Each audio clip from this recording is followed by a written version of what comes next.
Hi everyone, welcome to your channel control C control V. आज हम class 8 English honeydew text book का chapter 4 Bipin Chaudhary's lapse of memory का part 3 करने वाले हैं।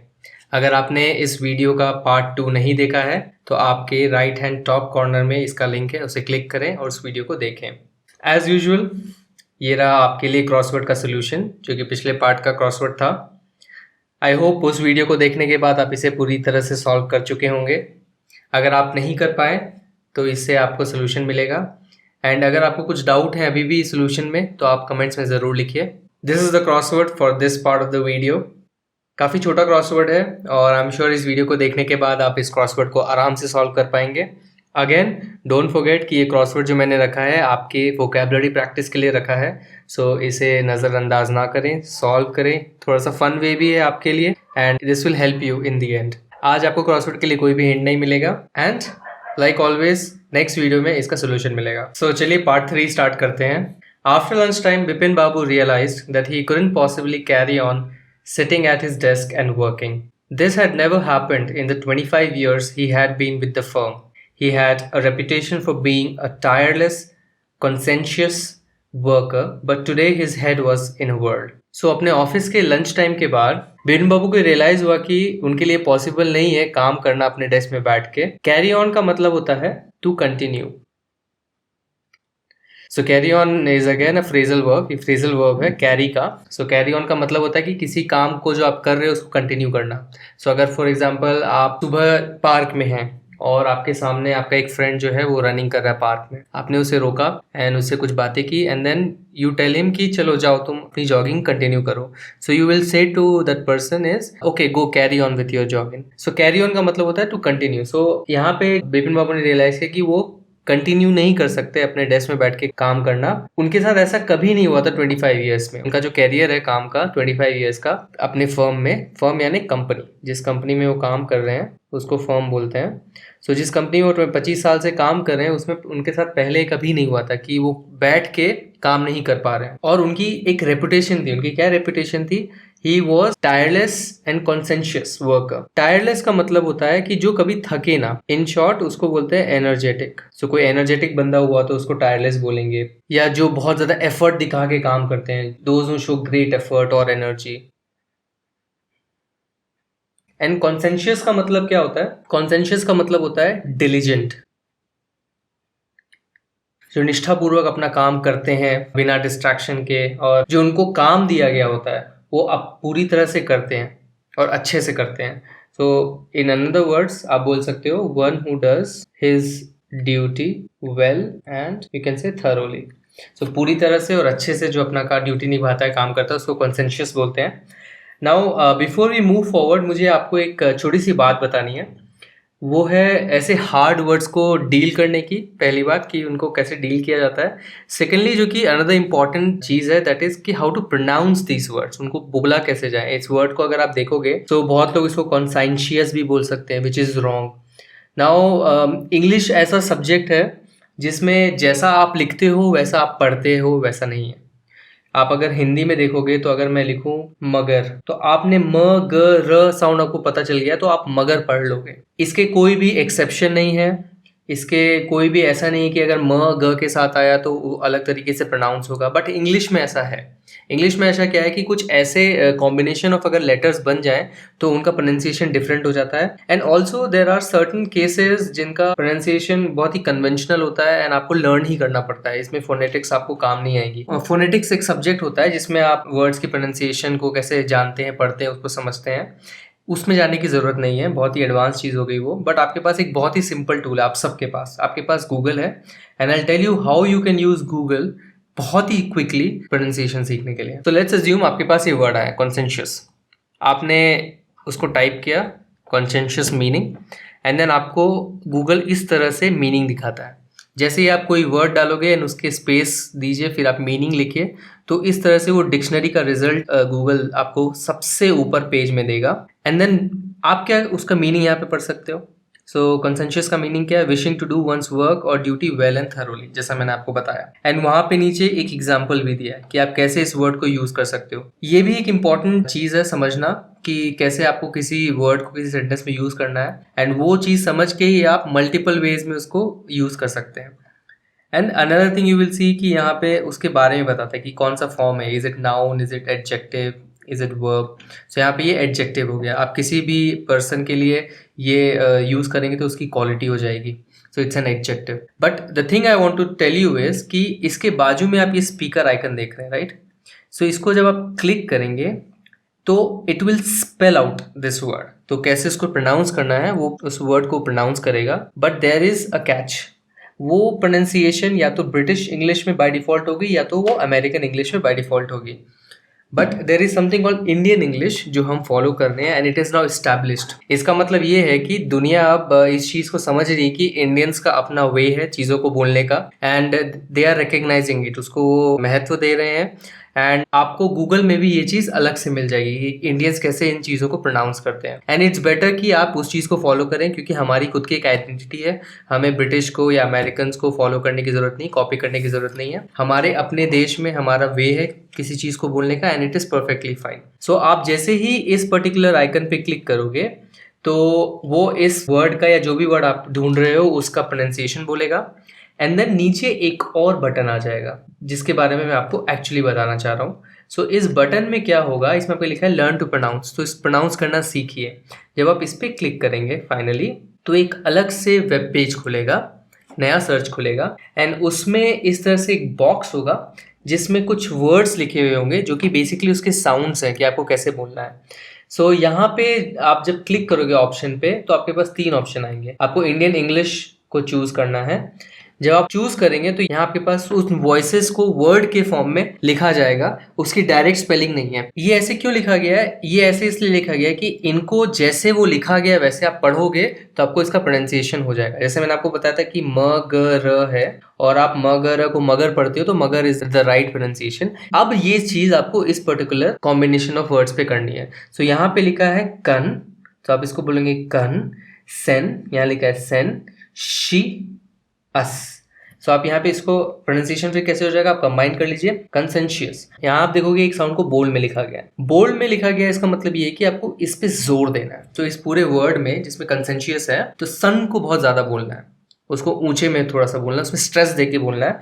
तो जब आप उसको एक साथ बोलोगे, कंसेंशियस बोलोगे या the correct way is conscientious. So कंसन आप अपनी आवाज को ऊपर लेके जा रहे हो, फिर अपनी आवाज को शियस में नीचे लेके आ रहे हो। सो कन से आप स्लोली स्टार्ट कर रहे हो, सेन से थोड़ा ऊपर जाओगे, शियस से नीचे आ जाओ। सो इसको इंटोनेशन बोलते हैं। आप बहुत लोगों को सुनोगे ये वर्ड यूज करते हुए, इंटोनेशन। इंटोनेशन यानी उतार चढ़ाव अपने वॉइस में लाना। एंड जब आप ये उतार चढ़ाव लाते हो अपने वॉइस में तो बहुत ही इफेक्टिव प्रोनाउंसिएशन होती है। सो पहले आपको कंफ्यूज होने की जरूरत नहीं है।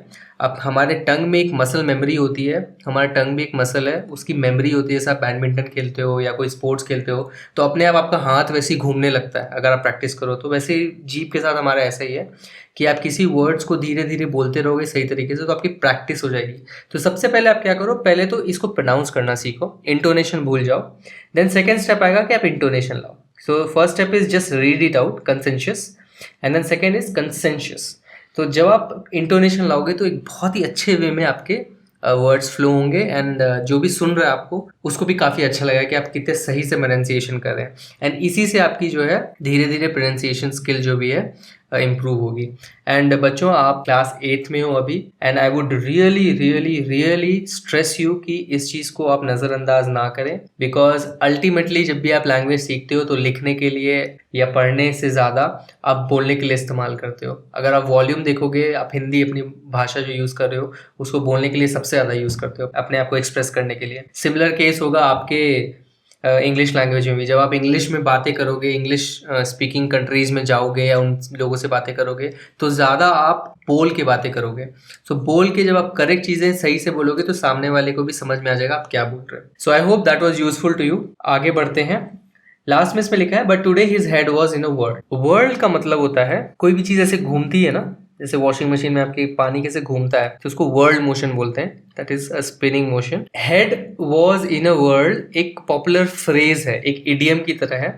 एक चीज आप नोटिस करो कि आपके इस पर्टिकुलर चैप्टर में बहुत सारे इडियम्स दिए हुए हैं, ये मैंने भी बहुत नोटिस किया पढ़ते समय आपका चैप्टर, कि इडियम्स का इस्तेमाल बहुत किया है सत्यजीत रे ने। मे बी उनकी ये स्टाइल ऑफ राइटिंग है, आप समझ लो। पर इडियम्स के साथ प्रॉब्लम ये है कि आपको ये सीखना पड़ता है। हिंदी में भी देखोगे कि अगर कोई बोले मेरा सर चकरा गया, अगर किसी बच्चे से बोलोगे तो उसको समझ में नहीं आएगा कि सर चकराना का क्या मतलब है, सर का चक्कर खाने का मतलब क्या है। तो head was in a world is something like that, sir चकरा जाना। एंड आपको सर चकरा जाने का मतलब पता है, इसका मतलब आप कंफ्यूज हो गए हो कि क्या चल रहा है यहाँ पे। Head was in a world का सिंपली मतलब है कंफ्यूज्ड। सो मैं कंफ्यूज हूँ की जगह आप कभी कभी ऐसे फ्लावरी लैंग्वेज में चीजें बोलते हो, मुहावरे यूज करते हो, तो आप बोलते हो मेरा सर चकरा गया। सो इसी तरह से सत्यजीत रे ने head was in a world statement यहाँ पे फ्रेज यूज किया एंड इसका मतलब है confused. Moving on, back home at 2:30 Bipin Babu lay down in bed and tried to gather his wits together. He knew that it was possible to lose one's memory through an injury in the head, but he didn't know of a single instance of someone remembering everything except one particular incident, and a fairly recent and significant one at that. He had always wanted to go to Ranchi. To have gone there, done things, and not to remember was something utterly impossible. So Bipin Babu दोपहर के 2:30 बजे वापस घर आ गए, उनसे काम नहीं हो रहा था, एंड अपने बेड में आके लेट गए। सो ले डाउन का मतलब हो गया लेट जाना, lay down in bed, and he was trying to gather his wits. Wits का मतलब होता है, विट्स अगर आप एक वर्ड को इंडिविजुअली देखोगे तो इसका मतलब होता है आपका इंटेलिजेंस, कि आप में कितना दिमाग चल रहा है आपका, that is intelligence. But again gather his wits या गैदर समवन विट्स या गैदर वंस विट्स, ये कुछ भी प्रोनाउन हो सकता है। गैदर वन विट्स का मतलब होता है to think calmly and clearly in a demanding situation. So अगर मैं लिखूं gather की जगह कभी कभी collect भी word use हो सकता है। So that would be like collect one's wits. इसका मतलब हो गया to think calmly and clearly in a demanding situation. Demanding situation का आप मतलब इस तरह से ले सकते हैं, कोई भी स्ट्रेसफुल सिचुएशन है जहाँ पे आपसे एक्सपेक्ट किया जा रहा है कि जल्दी से आप जवाब दे, जल्दी से कुछ सोच के सोल्यूशन दे, तो उसको डिमांडिंग सिचुएशन बोलते हैं। आपसे डिमांड किया जा रहा है something, so that's a stressful situation. तो उस सिचुएशन में अगर आपको शांति से सोचना है, क्लियरली कुछ सोचना है, तो उस मोमेंट पे आप बोलोगे I want to gather my wits. So for example आपके पास कोई डिफिकल्ट क्वेश्चन आ गया एग्जाम में और आपसे सॉल्व नहीं हो रहा है, दिमाग में बहुत सारी चीजें चल रही है, then you will say I want to gather my wits together and solve this question. तो इसका मतलब कि मुझे एकदम शांति से सोचना है, क्लियरली सोचना है, ताकि मुझे उसका सोल्यूशन मिल जाए। सो सेम थिंग बिपिन बाबू यहाँ पे कर रहे थे। उनके साथ दिमाग में इतनी सारी चीजें चल रही थी, उनको समझ में नहीं आ रहा था क्या करना है, and then he wanted to gather his wits together, and this is again an idiom, एक मुहावरा है। He knew that it was possible to lose one's memory through an injury in the head. So उनको पता था कि ऐसा possible है कि किसी की याददाश्त चली जाए, लूज वन मेमोरी। हाउ? अगर सर पे चोट लग जाए उस तरह से आपकी याददाश्त जा सकती है। बट उनको ये कभी पता नहीं था कि ऐसा भी हो सकता है कि किसी को सब कुछ याद रहे सिवाय एक इंसिडेंट के। सो सब कुछ याद है, रिमेंबर एवरीथिंग एक्सेप्ट, सिवाय एक पर्टिकुलर इंसिडेंट के, एंड ए फेयरली रीसेंट, और वो भी एक बहुत ही ज्यादा रीसेंट। फेयरली रीसेंट यानी काफी रीसेंट, क्वाइट रीसेंट उसकी जगह फेयरली वर्ड यूज किया गया है क्वाइट की जगह।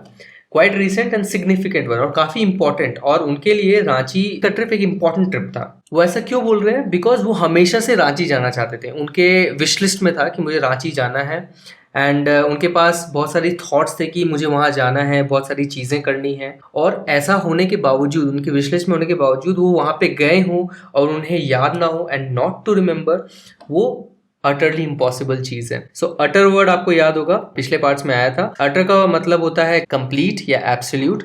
सो अटरली का मतलब हो जाएगा completely. So this word is nothing but completely. So utterly impossible का मतलब क्या हो गया? So it is something completely impossible, पूरी तरह से असंभव है कि रांची जैसी ट्रिप जो उनके लिए बहुत इंपॉर्टेंट थी, हमेशा से वो जाना चाहते थे, वो भूल जाए। At 7:30, Bipin Babu's servant came and announced, "Chuni Babu sir says it's very important." तो 7:30 बजे बिपिन बाबू का जो नौकर था वो उनके पास आता है और अनाउंस करता है, बोलता है कि चुनी बाबू सर, मतलब चुनी बाबू आए हैं, says it's very important, और कह रहे हैं कि कुछ इंपॉर्टेंट है। बिपिन बाबू knew what Chuni had come for. Chuni Lal had been at school with him.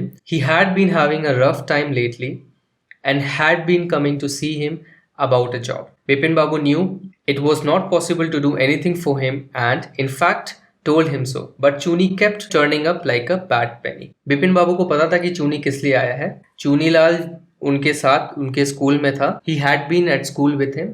Had been past perfect tense में है, काफी पुरानी बात है। उनके साथ स्कूल में रह चुका है और अभी उसके साथ कुछ प्रॉब्लम है। He is having a rough time. Having a rough time का मतलब होता है कि बहुत मुश्किल समय उनके लिए, लेटली यानी कुछ दिनों से। एंड उनके पास वो आते रह रहा है, हैड बीन कमिंग, उनके पास आता रह रहा है वो बार बार एक जॉब के लिए। सो चुनीलाल का समय कुछ अच्छा नहीं चल रहा है और वो बार बार विपिन बाबू के पास आता है ताकि उसको कोई जॉब मिल सके, वो उसको हेल्प कर सके जॉब दिलाने में। विपिन बाबू को पता था कि इट वॉज नॉट पॉसिबल कुछ भी उनके लिए हेल्प करने के लिए। विपिन बाबू के पास कोई भी ऐसा सोल्यूशन नहीं था जॉब देने के लिए चुनीलाल को। सो शायद उन्होंने ऐसा बोल के भी रखा है चुनीलाल को कि मेरे पास कोई सोल्यूशन नहीं है तुम्हारे लिए, मैं तुम्हें जॉब नहीं दिला सकता। उसके बावजूद चुनी जो है बार बार उनके पास आता रहता है। तो यहाँ पे बार बार आता रहने की जगह एक स्टेटमेंट यूज किया है, फ्रेज यूज किया है, that is turning up like a bad penny. Turn up like a bad penny का मतलब होता है टू अपीयर और रिटर्न रेगुलरली। इसका मतलब हुआ कि कोई भी चीज बार बार आती है या रिटर्न हो रही है एक पीरियोडिक वे में, तो उसके लिए आप बोल सकते हो turn up like a bad penny. ये भी एक इडियोमैटिक फ्रेज है, it's also an idiom. Bipin Babu sent word that not only was it not possible for him to see Chuni now, but not in several weeks. So Bipin Babu ने अपने servant को क्या बोला कि उसको बोल दो कि ना ही सिर्फ उनके लिए अभी मिलना पॉसिबल है, बट कुछ हफ्तों के लिए भी पॉसिबल नहीं होगा। But as soon as the servant stepped out of the room, it struck Bipin Babu that Chuni might remember something about the 58th trip. There was no harm in asking him. But जैसे ही servant step out किया room से, बाहर निकल गया room से, it struck, एकदम से बिपिन बाबू को कुछ याद आया। इट स्ट्रक यानी हिट करना दिमाग में, कुछ एकदम से कुछ याद आना है। तो इसके लिए फ्रेज है इट स्ट्रक विपिन बाबू कि चूनी को याद होगा कि 58 ट्रिप में क्या हुआ था। Chuni might remember something about 58 trip, उनको शायद याद हो। There was no harm in asking, and इसमें कोई बुराई नहीं है कि उनसे वो पूछे ये। Bipin Babu hurried down the stairs and into the living room. Chuni was about to leave, but seeing Bipin Babu appear, he turned round hopefully. So Bipin Babu क्या किए, फटाफट जो है हरी किए, हरी डाउन यानी फटाफट स्टेयर से नीचे उतरे, अपनी सीढ़ियों से नीचे उतरे एंड लिविंग रूम में गए। और चुनी लाल जो है बस निकलने ही वाला था, वॉज अबाउट टू लीव यानी बस घर से बाहर जाने ही वाला था। बट बिपिन बाबू को देख के वो वापस मुड़ा, ही टर्न राउंड होपफुली, इस होप के साथ कि शायद बिपिन बाबू उनकी हेल्प करने के लिए नीचे आए हैं। सो होपफुली वो टर्न अराउंड किया। Bipin Babu didn't beat about the bush. Beat about the bush का जो मतलब होता है वो ये है कि घुमा फिरा के बात करना। जब आप कोई चीज़ को डायरेक्टली पॉइंट्स पे बात नहीं करते हैं, मेन पॉइंट मुद्दे पे बात ना करके घुमा फिरा के बात करते, तो इंग्लिश में उस मुहावरे का टर्म है beat about the bush. So इसको अगर आप एक्सप्लेन करेंगे तो इसका मतलब है to avoid talking about main topic. तो जो मेन टॉपिक है उसके बारे में बोलने से अवॉइड करना, बट घुमा फिरा के बातें करना।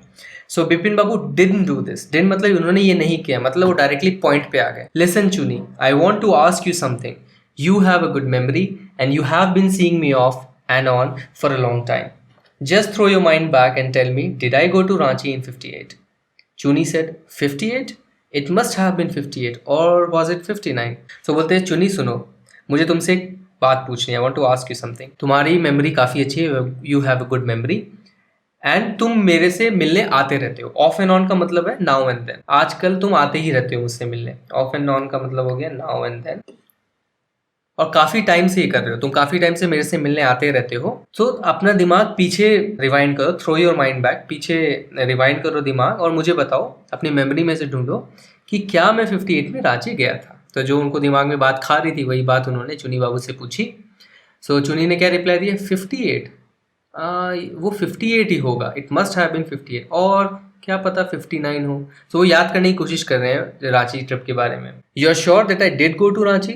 सो जैसे वो याद करने लग गए 58 या 59, तो एकदम से वो पूछे बिपिन बाबू, तो तुम श्योर हो कि मैं रांची गया था? Chuni's look of amazement was not unmixed with worry. So Chuni's look मतलब चुनी के चेहरे पे जो लुक आया था, अमेजमेंट का लुक था, मतलब वो एकदम अचंभित हो गए, अमेज्ड हो गए। And was not unmixed, not unmixed एक तरह से आप नेगेशन को नेगेट कर रहे हो, मतलब नॉट ऑफ नॉट कर रहे हो, because un is already not mixed हो गया and not of not mixed का मतलब हो गया mixed. So his Chuni's look of amazement was mixed with worry. So वो अमेज भी थे और घबरा भी गए कि ये क्या हो गया बिपिन बाबू को, उनको याद कैसे नहीं। Do you mean you have doubts about having gone at all? Did I go? Do you remember clearly?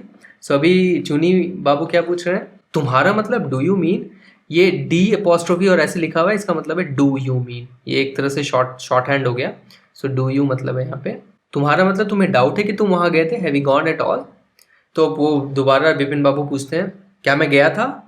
तुम्हें अच्छे से याद है? Do you remember clearly? चुनी sat down on the sofa, fixed Bipin Babu with a long hard stare and said, Bipin, have you taken to drugs or something? As far as I know, you had a clean record where such things were concerned.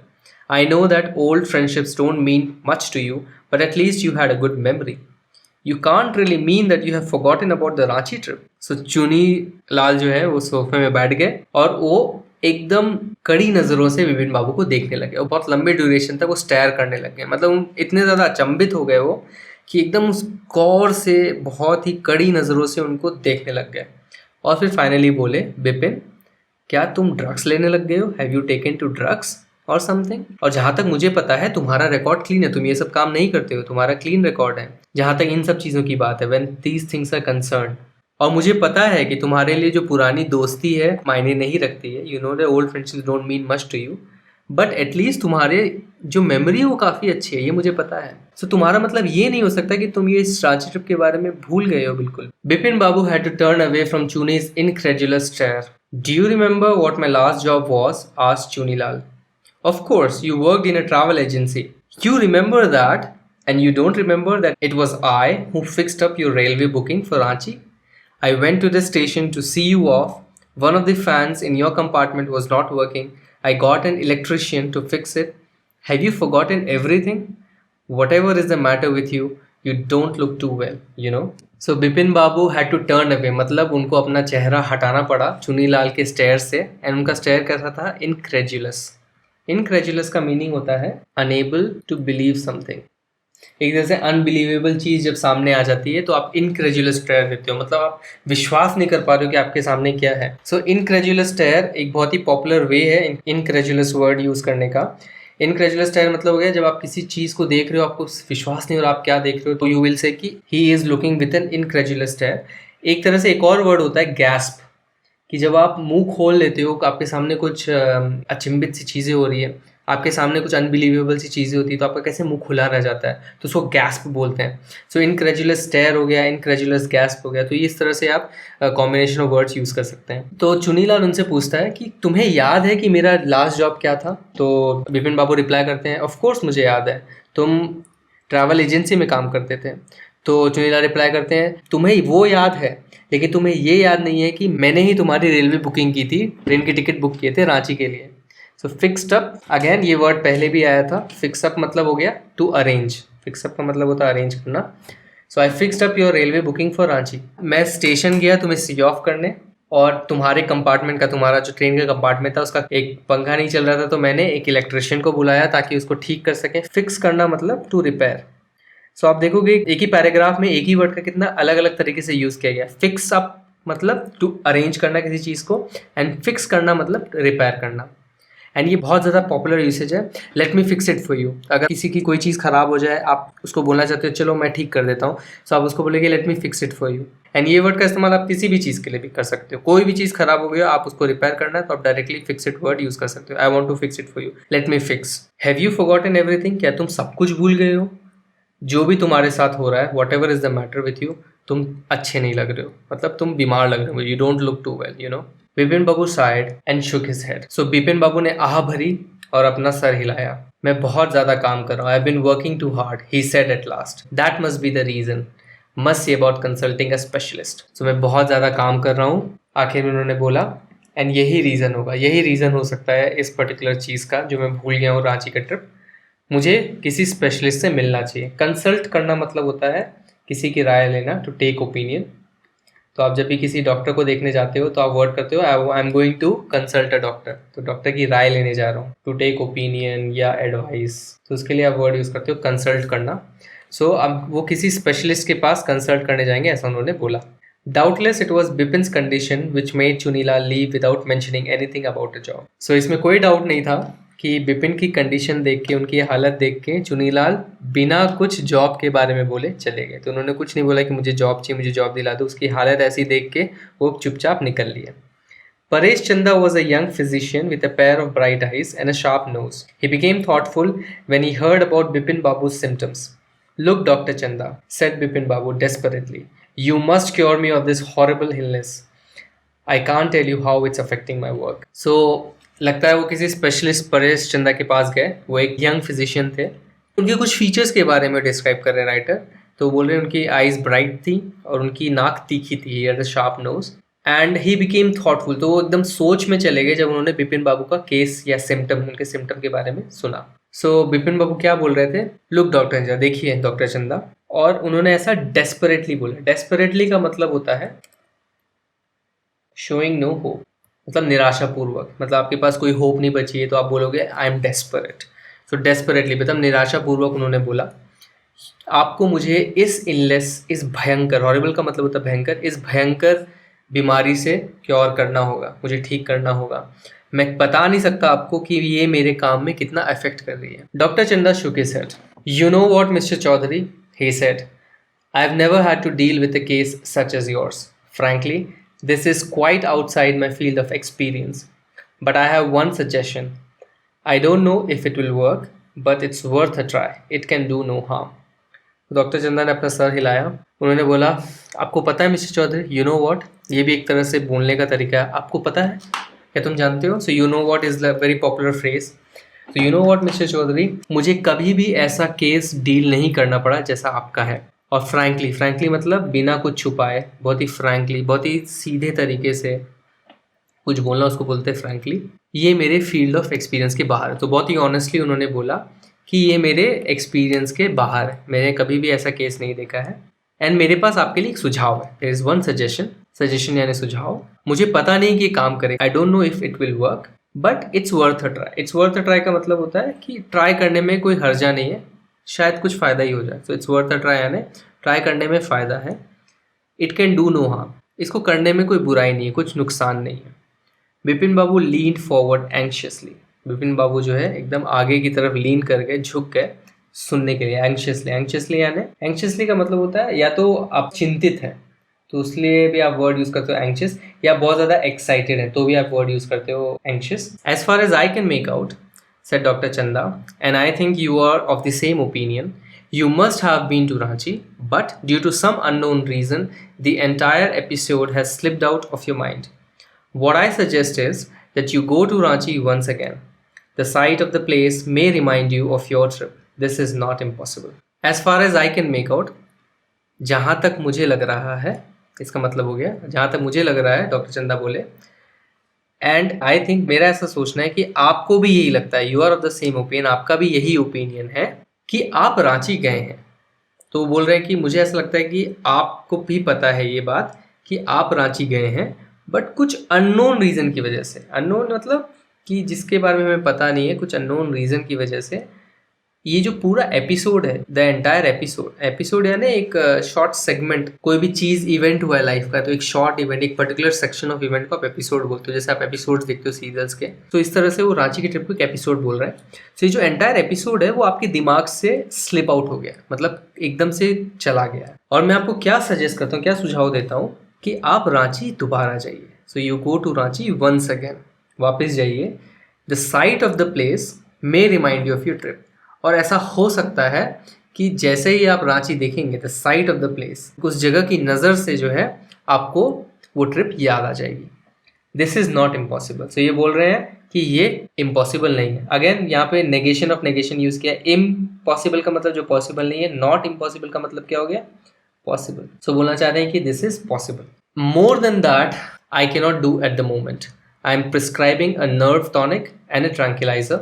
Sleep is essential और the symptoms will get more pronounced. So finally उन्होंने क्या कहा, इससे ज़्यादा मैं आपके लिए कुछ नहीं कर सकता इस मोमेंट में, अभी के लिए।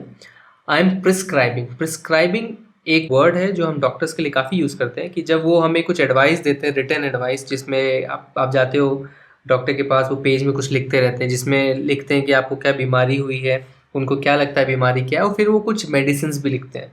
सो उसको आप प्रेस्क्रिप्शन बोलते हो। एंड इस एक्ट को, डॉक्टर का आपको इस मेडिसिन को लिखना, आपको डायग्नोस करना, इसको प्रिस्क्राइबिंग बोलते हैं। सो इन अदर वर्ड्स आप इसको बोल सकते हो एडवाइस और ऑथराइज। तो अगर वो आपको दवाई दे रहे हैं तो वो आपको ऑथराइज कर रहे हो दवाई लेने के लिए, क्योंकि कुछ ऐसी दवाइयाँ होती है आप डायरेक्टली केमिस्ट के पास जाएंगे तो आपको देंगे नहीं, आपको डॉक्टर का प्रिस्क्रिप्शन रिक्वायर्ड होता है।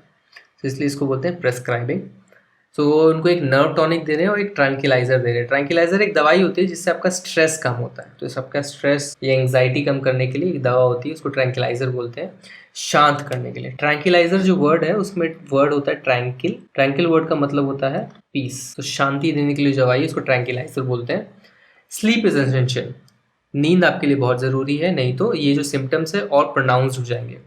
प्रोनाउंस का मतलब होता है, डायरेक्ट मीनिंग होता है वेरी नोटिसेबल, बहुत ज़्यादा नोटिसेबल हो जाना। इन दिस केस इनका मतलब ये है कि it will increase. So pronounce का मतलब हो जाएगा इतना ज़्यादा बढ़ जाएगा कि बहुत ज़्यादा दिखने लगेगा ये। प्रोनाउंस की जगह एक और वर्ड होता है कॉन्स्पिक्यूअस, बहुत ही अच्छा वर्ड है, अगर आप इसको याद कर ले तो it's a very nice word to have it with you, अगर आप कभी भी कोई सेंटेंसेस बनाएंगे। कॉन्स्पिक्यूअस का मतलब यही होता है कि something which is very visible, very noticeable, और इसका ऑपोजिट होता है इनकॉन्स्पिक्यूअस। अगर आपको समझ में नहीं आ रहा है इसको प्रोनाउंस कैसे करना है, तो आप जैसे मैंने आपको बताया था कॉन्सेंशियस के बारे में, वैसे जाइए, इसको टाइप कीजिए and then you see how to pronounce it. After breakfast Bipin Babu felt somewhat better the next morning. Vipin Babu को नेक्स्ट मॉर्निंग थोड़ा अच्छा लगा, शायद दवा की वजह से, दवा उन्होंने खाई हुई तो उनको काफ़ी अच्छा लग रहा था next morning. After breakfast he rang up his office, gave some instructions and then procured a first class ticket for Ranchi for the same evening.